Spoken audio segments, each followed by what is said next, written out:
It's a heavy responsibility to get up and say, I'm going to be accountable for my actions. It's so easy to blame other people of what they did and what they didn't do. It is not as easy to say, you know what, I'm gonna take the buck stops here. I'm gonna take responsibility. I'm gonna take accountability for my own life.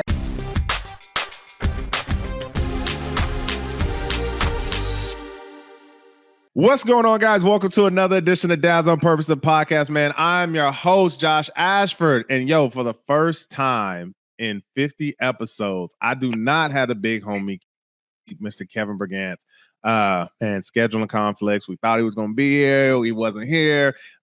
This episode, where our guest today, man, we have to reschedule it because she has some schedule. And so it's just all over the place, man. I take the L. I wasn't a good leader. And so I will take the L. Yes, you were.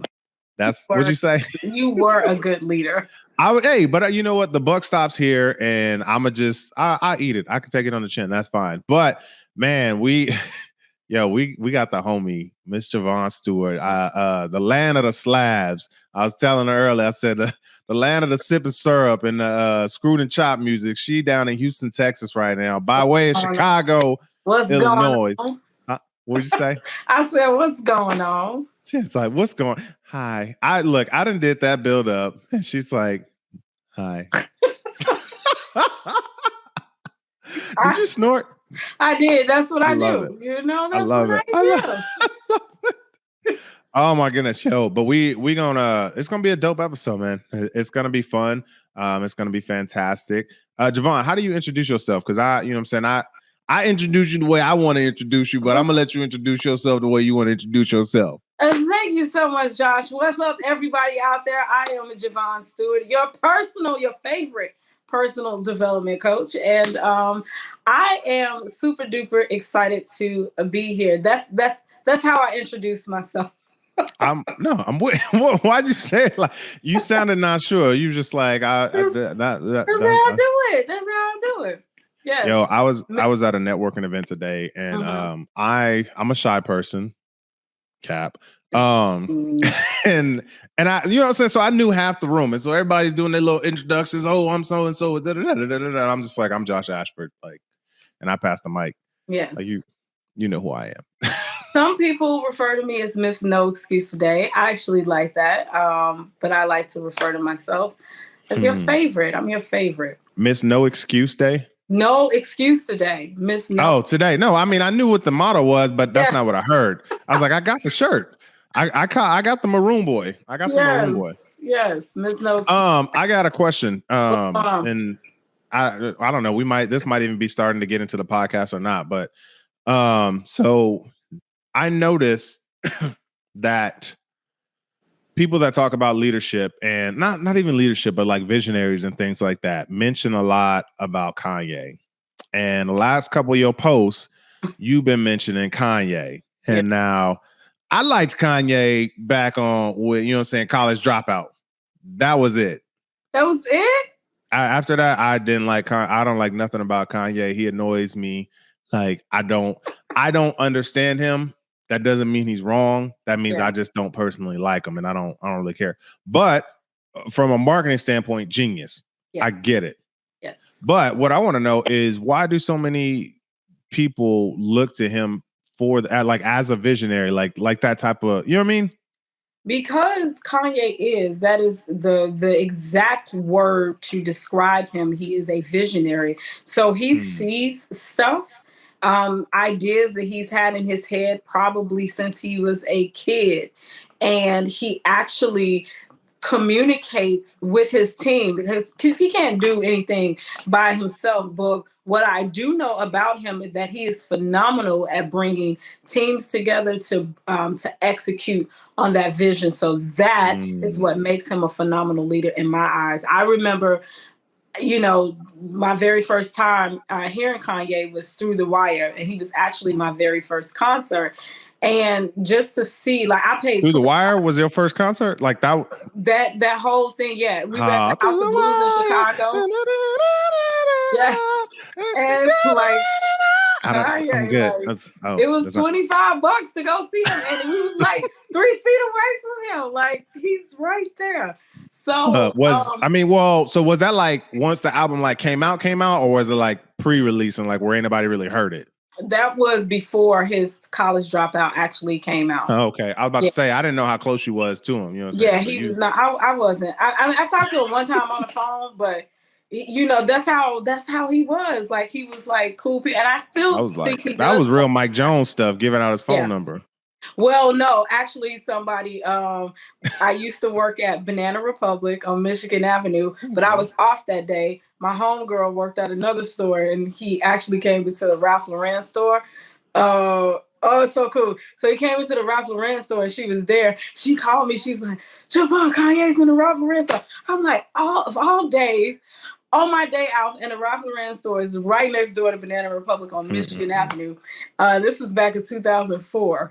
And I was so upset. And she was like, she pulled out her phone and she was talking to him. And she was like, my girl Javonne want to say hi to you. And he got on the phone like, hey, Javonne. And I was like, great.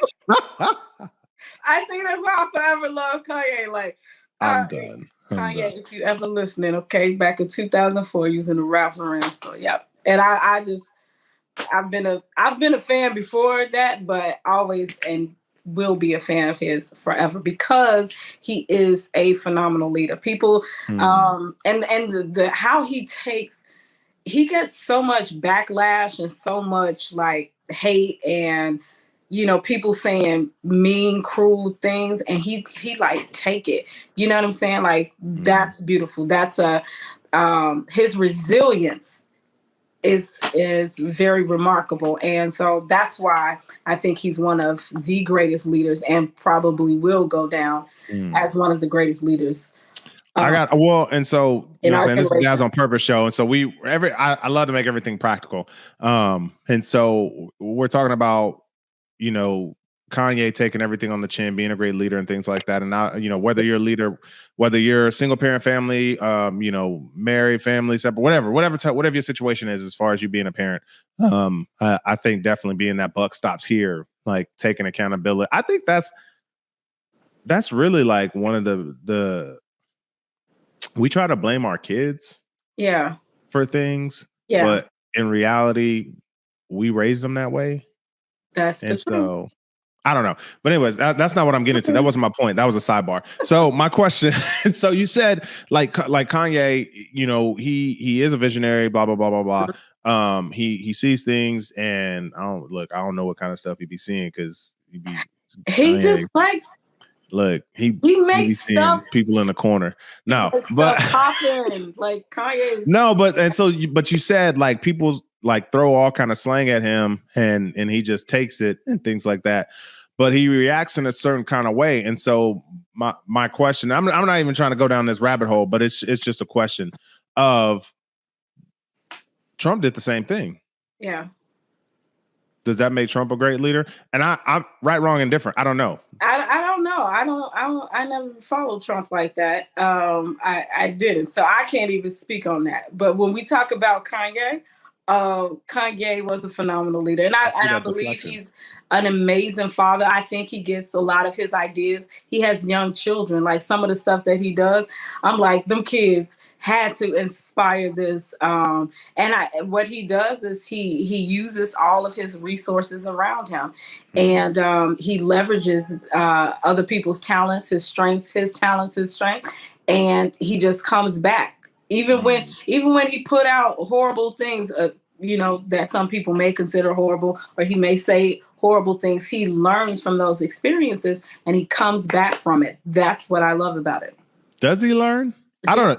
This ain't even a debate about Kanye. But so here's my thing, and I'm using Kanye as an example because like I'm gonna bring it all back. I think I am. I don't know. Again, like, we don't always have a direction in the show, but we talking about personal development, and I really want people to grasp this because I don't personally like Kanye. Yeah, it is what I like. I don't really care for him as a person. I don't really care for his music, but I can recognize that like he is a visionary. Like, he does, like you said, he does bring the team together. If he doesn't know what to do, he's good at like asking the right questions. I was listening to the Secret to Success podcast. I can never say that podcast, bro. Secret to S2S podcast. S2S. Shout out to ETCJ, Carl, and Jamal. You know what I'm saying? All of them. You know what I'm saying? Whatever. But and so I was listening to the podcast today, and I think was it today's episode? Or no, because today's episode came out at 6.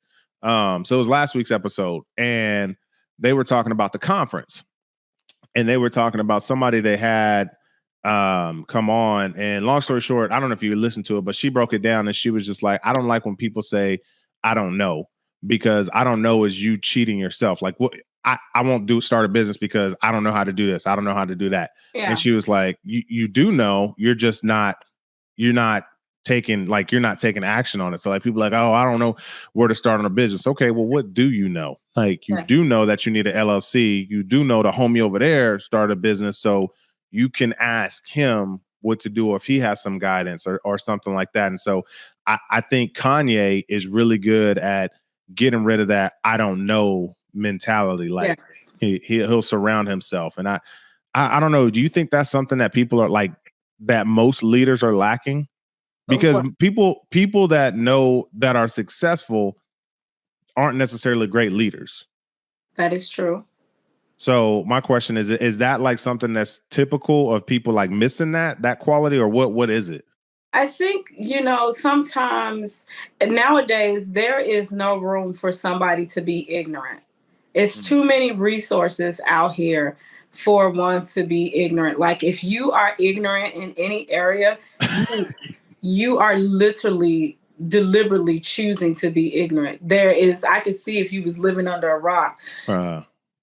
Like there's no room for ignorance. So if you want to know something and want to get better at something, it's just a Google away.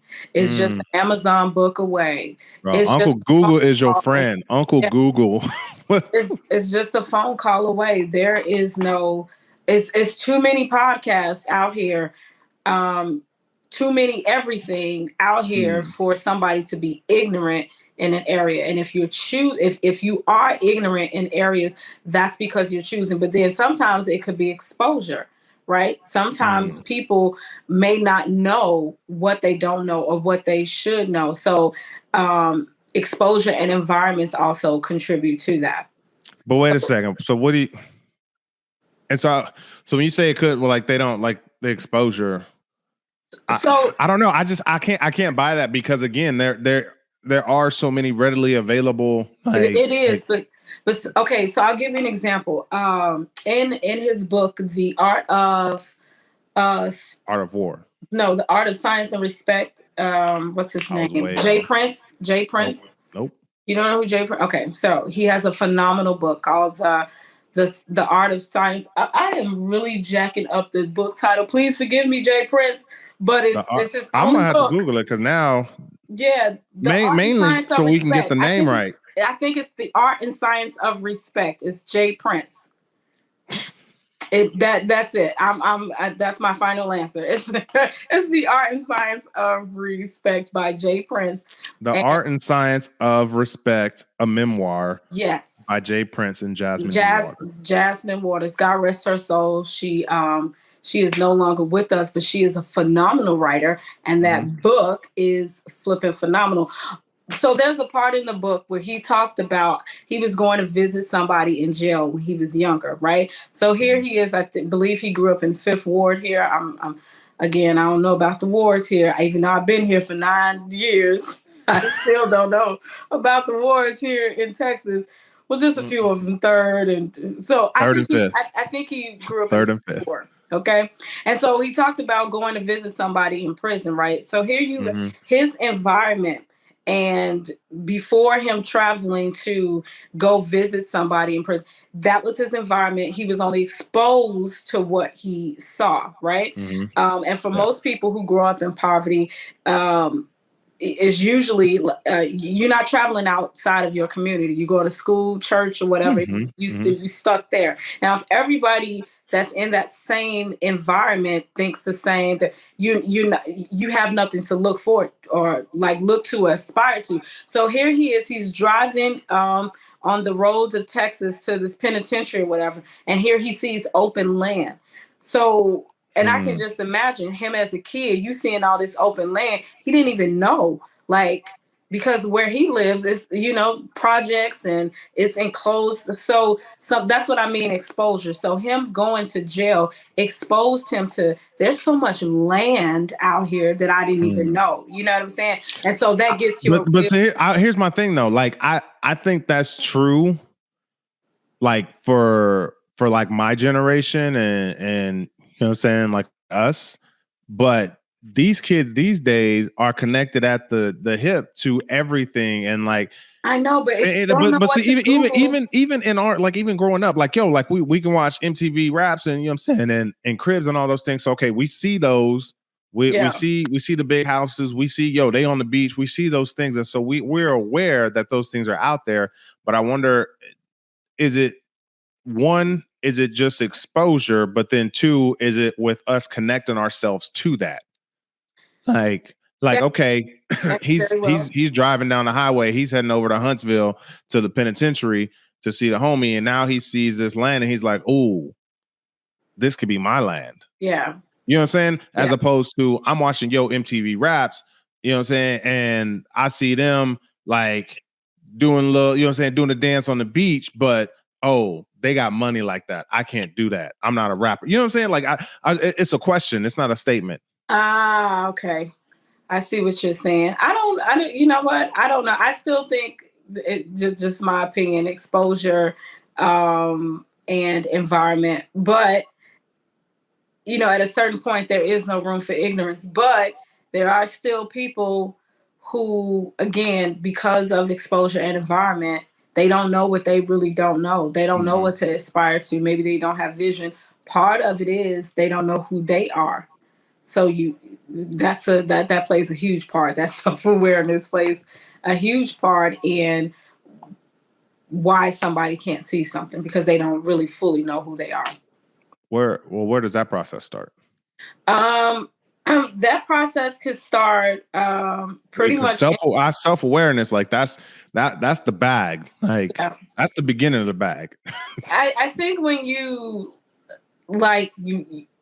do self-reflection and say, take inventory of your life and decide, is my life going in the direction that I want it to go? And if it's not, then I need to change some things. And that's where self-awareness starts, at least in my eyes. And then from there, it's taking responsibility for your life from here on out. What does that look like? Because we talking about, so I mean, and we can go back to Jay Prince and, you know what I'm saying, growing up in the hood, because I think a lot of our listeners can relate, and a lot of people that look like us can relate, just because the nature of how it's set up, you know what I'm saying, how the world's set up. That's usually where we start. But if I'm a kid in the hood, you know what I'm saying, and I am taking inventory of my, like, who I am, self-reflecting and things like that, I'm just like, where does that process like really begin, and how do I, like, what are 3 things that I need to do, like, on that process? Because I know you said like a couple things, but I'm like, I don't feel like it was practical enough. So here's the thing. Let me share with you. I am a former kid from the hood. Okay, I grew up in poverty in the city of Chicago. Was a foster kid for 11 years of my life. Adopted at the age of 16. So when I tell you environment and exposure is key, that is very key in anybody's life. For us, had we not been exposed to something outside, when I say us, my sisters and I, if we were not exposed to something outside of the project walls, there would be no imagination. There would be no. So I don't know how you could. That's a really layered like it. But I do know in my adult life, it really starts there. In my adult life, or even if you are a teenager, you're watching this, and you decide if you like where your life is headed or you don't like where it's headed. It's a decision that you have to make to consciously say, every day I'm going to get up and do something different, and start taking responsibility for your life, especially if you don't like where it's headed. Ooh, I like that. And I really wish Kev was here right now, because so I deal a lot with first-time fathers. Kev deals a lot with teen fathers specifically. And I feel like, that is a message, because especially in that teen parenthood environment, I don't know if situation is the right answer, the right word, but you know what I'm saying? That teen parenting, mix up, hook up, whatever you want to call it. I think it's easy to get stuck. Yeah. Because as soon as a young lady gets pregnant when she's a teen, what do they say? Oh, your life's ruined. Your you know life what I mean? is not ruined. I know that, that, but what I'm saying is that, like, that's what you hear. You know what I mean? And what's crazy is because you don't hear it, like, that's not the same thing that's heard about teen fathers. Like, for teen mothers says, oh, your life's ruined, or whatever. But what I'm saying is, like, now you have to make a conscious decision, and like, life is harder. Yeah. But you can make that decision every day and decide what you want to be. And so I think that's a word. I wish Kev was here, man. Oh. See, here's the thing. Anybody at any point in their life can make that decision. You get to determine. It's like you're in the driver's seat. Why don't people make that decision, though? Because people are afraid of the responsibility that comes along with that. What do you mean? It's a heavy responsibility to get up and say, I'm going to be accountable for my actions. It's so easy to blame other people of what they did and what they didn't do. It is not as easy to say, you know what, I'm gonna take, the buck stops here. I'm gonna take responsibility. I'm gonna take accountability for my own life, because it's so easy to shift the blame to other people. It's so easy to give our power away rather than embrace it. And it's a lot that comes along with that. It's a huge responsibility to take responsibility for your life. And if you're a parent, it's the extra responsibility for you to assume the responsibility for another person's life and commit for at least 21 years. That's huge. That's a 21-year commitment. Like, I just pause. Screwed. No. I'm sitting like I'm marinating on that one. Like, anybody who's thinking about having children, they need to teach this to kids as young as 10, 11. That's a 21-year commitment that you want to be responsible for somebody else's life, another human being's life. That should be taken seriously. That's a huge responsibility, and you shouldn't enter into that if you're not ready for it. That was just. Where'd you get 21? Because the legal age is 18. See, here's the thing. Here, we always want to kick kids out and push them out at 18. That's when they need you most. Think about when you was 18. See, I always empathize with children. Think about when you were 18. Were you as lost as you were when you were 10 years old? Absolutely. When I was 18, I was drunk most of the time. So right, you lost. I was in college. So I was in college doing the frat boy thing. So I was your boy was donating plasma for beer money. You had a little freedom, but you still was trying to figure it out. Wouldn't have been great. I know for me, it would have been great if I would have had direction, like really clear direction on, okay, let me help you, instead of go to the world. Like, you know what I'm saying? Then you figure out, and that's where a lot of the mistakes are made, which is good, but we can avoid some of that. So 21 years, and first of all, men's brains don't develop all the way to 25. First of all, you're not gonna point at me like that, y'all. For y'all that's not on YouTube watching this, she's not just gonna point at me and say, first of all, 25 years old. And second of all, I apologize for that face that I was just making. I'm in the farthest room in my house, and I just heard like some doors shaking and some babies crying, and I was just like, them kids supposed to be asleep. I know. I saw the look on your face. I was like, I'm sitting here, I'm like, but it was coming from outside. Yes. Oh my goodness. That's what Black people do. Seen the videos lately? Y'all seen the videos lately? When Black people hear stuff, we stop and we pause and we look. Yo, give me 1 second, because I just realized that's my cat. Hold on. The cat is trying to get in on the conversation. But while he's away, for those of you who are watching, make sure you go visit my website, www.noexcusetoday.com. I'm sure he's going to tell me to plug it at the end. Cop my new book, Cop some merch. No Excuse Today is my company, and I'm super duper excited to have introduced it to you guys. And if you're not following me on social media, y'all see my name, Javonne.Steward. Follow me at Javonne.Steward on Instagram. And Josh, welcome back. I love how I'm like outside and I can hear her out here just doing this promo. Oh goodness. Oh my goodness. Like I love it. I love it. Yo, but like for real, like that just so my cat is not an outside cat. First of all, it's not my cat, it's my wife's cat. I inherited in the marriage. And I wish you look, I don't wish no harm on her. I just wish she don't live here.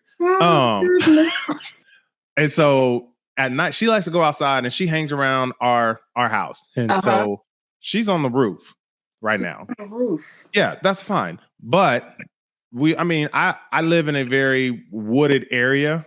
So we got nature. And so it sounds like she's either fighting with like a squirrel or a possum.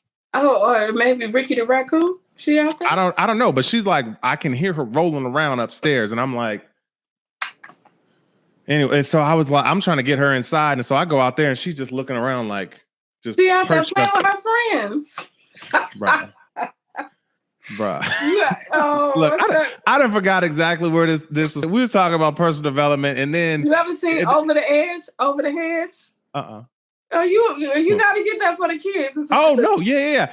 So yeah, I saw it, but I saw it before I had kids. So you know what I'm saying. It's a really, really good. Yeah, we used to watch it over and over. Okay, all the animals. Javonne, how old are your kids? How old are your girl? Because you have two, right? No, I have a son and a daughter. So my son. I thought you had two girls. My son is 16 and my daughter is 12. Okay. And now your daughter was the reason you started the pillow thingy back in the day, right? She had her hand in Pillow Thingy, yes. So Pillow Thingy is, for those of you who wonder, like, what is Pillow Thingy? Thingy is another brand that I started, and Pillow Thingy actually got started due to a breakup that I went through, really rough time, and I had to be, you can either be constructive or destructive. And so I just decided to, pick up some fabric and some scissors and start cutting. So I won't bust the windows, I had nobody call. But anywho, yeah. And that's what I did. I used my imagination and I was trying to create a doll for my other book. I have a children's book. And I was trying to create a doll for, just to keep my mind off of it. Yeah. And I ended up jacking it up. It came out and I was frustrated. And it was, I have it right here. I'll show it to y'all in a second. And and so I cut the head off the doll and I was like, I'm just, I got really, really frustrated. And so my daughter is actually the one, she was just like, she was like, hey, can you sew the top of the neck up? And she's like, can I color on it? And I did. And she got into bed with me in the middle of the night and we didn't have a name, but it was there on my leg. And I was like, oh my God, this is it. Like, so I'm going to show y'all Pillow Thingy. Hold on. This is the very first one. Josh, I don't think you've ever seen this one. I don't think this is. I don't know. This is. Yeah, I've seen that one. This is the very first. Oh no, I ain't seen that one. Is that a triangle on the head? This was. Oh, it's been a minute. This was the neck, was supposed to be the neck to the doll. I just couldn't get the head right on the doll. So I got frustrated and cut it off. And I just stitched it up for so this is it. Yeah, it brought me so much comfort, but it did help me through a very difficult time. So yes. Yo, so being practical again, like I think that's another lesson because like especially as parents, yes, whether you have a divorce or whether you were never with the person or whether you go through a breakup, you know what I'm saying, or something like that, you really have two options. Like you can be productive or you cannot be productive. Yes, it's a choice. And at the end of the day, your kids are watching. Yes. And so now by you making a wise choice, now your daughter gets to express her creativity. And also gets to be a part of the journey as well with you. And so you're not going at it alone. And so I really think like that's a bar for people out there, man. Like, yo, like understand, like you got a choice. You have it is a choice. Look, when I'm sitting on the couch and I know that I should be doing something productive, I'm sitting there and I'll get mad at myself. And I was like, Josh, you're making a choice right now. Mm-hmm. And I'll be like, you're damn right, I'm making a choice. Like, I'm gonna watch this game right now. Like you could be reading, you could be studying the word, you could be doing this, you could do it. But you know what? This is what I'm gonna do. And that's okay. Yeah. But I recognize, like, yo, like, this is the choice that I'm making, and I understand the consequences. You are accepting responsibility. So anyway, not everybody can do that. Ahead. Not everybody can do that. It sounds easy, but it's challenging to do because it's so much easier to shift the blame and responsibility to other people. That's the easiest thing to do. I'm gonna be real though, because being responsible is a pain in the ass. Like, and we don't even cuss on this show. But he's just letting it all out today. I mean, I said one. Oh goodness! You said being an adult. Being responsible. Being responsible. Yeah, like being responsible for yourself. Yes, yeah. And I can see why there are a large percentage of people that allow other people to take care of them, whether that's the government, whether that's family members, whether that's whatever. Because it's easier. It's easier, yeah. Responsibility is a lot, and a lot of people don't want it. Yo, why? We about to get out of here because I think we good, and not even like Javonne done overstayed her welcome. I'm just like, yo, this was good. Like, now see if Cal was on here, he ain't gonna never listen to this podcast anyway, so I can say what I want to. And just your luck, he's gonna listen to it. Hey, Cal. Look, I'm gonna be real. I ain't listened to a single episode. I don't like listening to my voice. I don't like hearing my voice when I'm talking right now. But it's my voice. Well, you got to practice it. Here's the thing. I'll give you a little secret. I didn't like my voice when I started doing videos and stuff. And I used to be super duper robotic and I hated it. So I would study videos of myself over and over. How can I get better? Send them to friends. And they were the ones telling me I was robotic and stuff like that. So I think the more you said 50 episodes, I'm comfortable with it. I just don't like, I don't like listening to my voice. Like a lot of actors don't watch their movies because they're like, that's me. Yeah, because you're gonna critique yourself really hard. That's probably why I didn't want to tear their work apart. I'm not that hard on myself. I am. I'm very. Oh, that's your problem. Yes. Yo, before we get out of here though, Javonne, what you got for the people? You got some gems. You got words of wisdom. You got to tell them, yo, no excuses today. Get your tail up and take I'm taking all your stuff. I'm gonna stop. Yeah, here's the thing. Take responsibility for your life and eliminate every excuse in your life. There is no reason. Even if you are 15 listening to this, 16, 25, 84, you take responsibility for your life.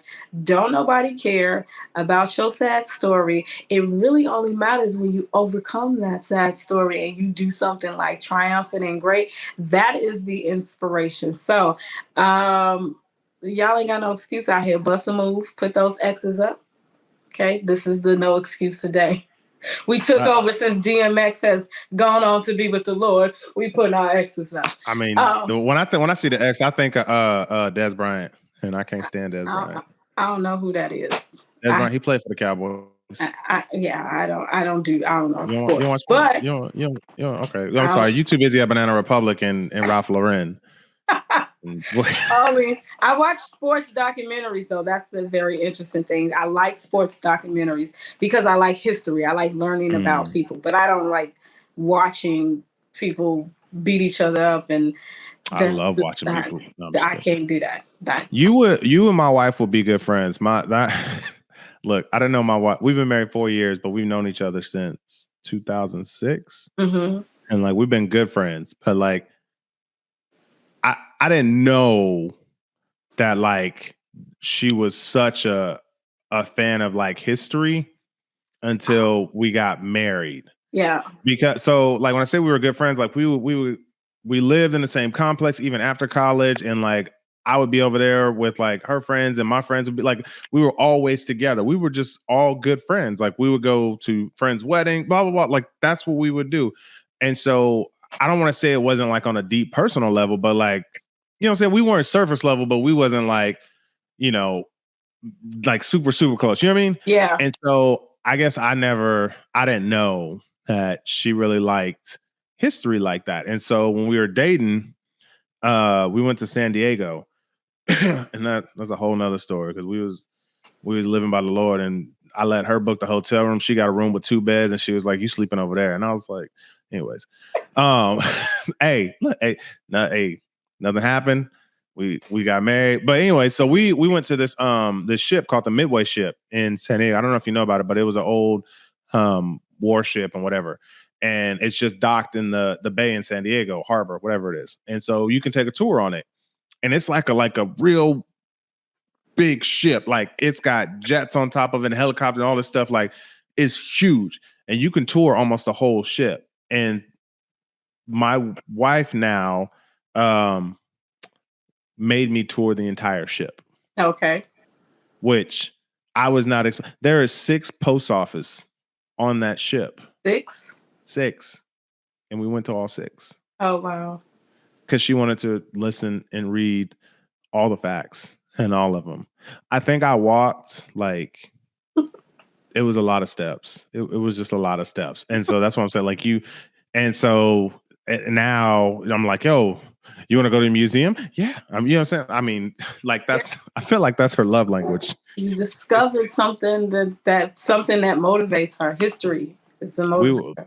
Yo, if you like history, do you have the Smithsonian channel? We really off topic right now. I don't have cable. I mean, it's YouTube TV, so I mean. Yeah, I don't watch that. Let me be very specific. I like hip hop documentaries, okay? Crime documentaries. Mm-hmm. Well, no, so there's a show on the Smithsonian channel called Aerial America.